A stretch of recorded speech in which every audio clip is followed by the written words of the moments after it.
In this video we'll be looking at the nerve supply to the larynx, finding out where these nerves come from, where they go, and how they can be injured. We'll also meet one of the weirdest structures in the human body, and a favourite of evolutionary biologists everywhere. We're going to start with an anterior view of the larynx, which you can download from the links below. At the top is the hyoid bone, then the thyroid cartilage, cricoid cartilage, and the trachea hanging underneath. We also need to add some major arteries that are found in this region. First we have the aorta heading up from the heart and looping over to the left to form the aortic arch, and as you draw this make sure to leave some spaces along the top for the next stage of the drawing.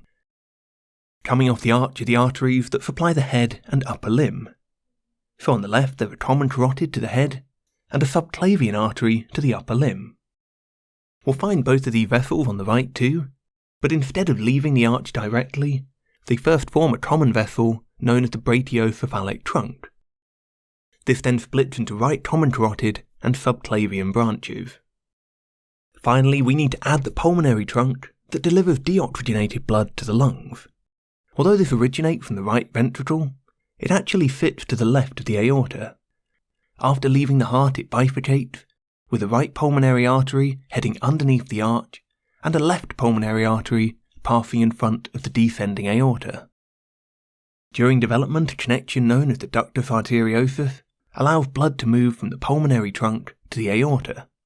At birth this vessel should close, but a remnant, known as the ligamentum arteriosum, remains. We're now ready to add some laryngeal nerves. Innervation to the larynx comes via branches of the vagus nerve. This nerve is found on both sides of the body, where it leaves the brainstem to supply organs in the chest and abdomen with parasympathetic innervation. The superior laryngeal nerve leaves the vagus and heads straight towards the larynx. It then splits into internal and external laryngeal nerves. The internal branch supplies sensation to the lining of the larynx, whilst the external branch innervates cricothyroid, an intrinsic laryngeal muscle that helps to tense the vocal cords. Now, if you're thinking that the presence of a superior laryngeal nerve means we'll also have an inferior one, then you're spot on. As you might expect, this nerve leaves the vagus at a lower level than the superior branch, but then it does something weird. Instead of passing up to the larynx, these branches head inferiorly into the chest before looping back up into the neck. On the left it passes under the aortic arch, just lateral to the ligamentum arteriosum, whilst on the right it loops around the subclavian artery.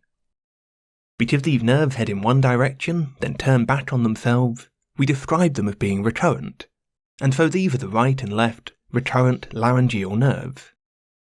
The recurrent laryngeals finish as inferior laryngeal nerves. These innervate the remaining intrinsic muscles and so are responsible for most movements of the vocal cords. We've now drawn the nerves that innervate the larynx, but it may have left you with a question. We've seen how those recurrent branches head into the chest, but why do they take this route? Surely there are easier ways to reach the larynx. Well, the answer to this lies with everyone's favourite pair of E-words, embryology and evolution. Now, if for some reason you're not a fan of either topic, then feel free to skip this chapter and we can pretend I never mentioned them. But if you want to find out more, then join me for a delve into our developmental history. During our embryological development, precursors of the larynx and the arteries sit at roughly the same vertebral level. At this stage, both laryngeal nerves head straight to the larynx, passing in between the great vessels. However, as the body continues to grow, the vessels move inferiorly, heading down into the chest. As those vessels shift downwards, the superior laryngeal nerve can move out of the way and stay at the same level. However, the inferior nerves get trapped under the arteries and become stretched, creating the long recurrent nerves we find in the adult. This process mirrors the events of our evolutionary history. In early vertebrates, the larynx and the heart were found at the same level, but as our ancestors moved on to land and necks began appearing, these structures moved further and further apart, stretching the laryngeal nerves that pass between them. Nowadays we find this recurrent nerve in all land-based vertebrates. Notably, the longer the neck, the longer the nerve. So in humans the recurrent nerve fibres can be up to 1 metre in length, but in a giraffe the fibres can be almost 5 meters long. Damage to the laryngeal nerve can affect the patient's voice. For example, damage to the superior laryngeal nerve and loss of cricothyroid on the injured side will limit changes in pitch and the ability to make explosive sounds, often making the voice sound more monotone.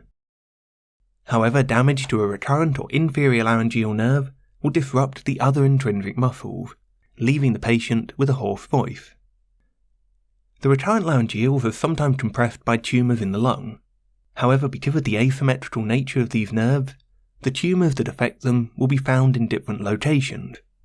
For instance, the right recurrent nerve is found high in the chest, so tends to be compressed by apical tumours in the top of the lung. Meanwhile, the left recurrent branch continues down to around the level of the hilum, that central region of the lung. At this level, apical tumours shouldn't have an impact, but hilar tumours definitely could. So, that's the course and the relations of the laryngeal nerves. Whilst I can't speak for every exam board, the recurrent laryngeals are generally pretty popular with question writers, so I'd make sure you learn their functions and those differences between the two sides of the body. If you have any other questions or problems, please just get in touch. But otherwise, thank you for watching, take care, and I'll hopefully see you again soon.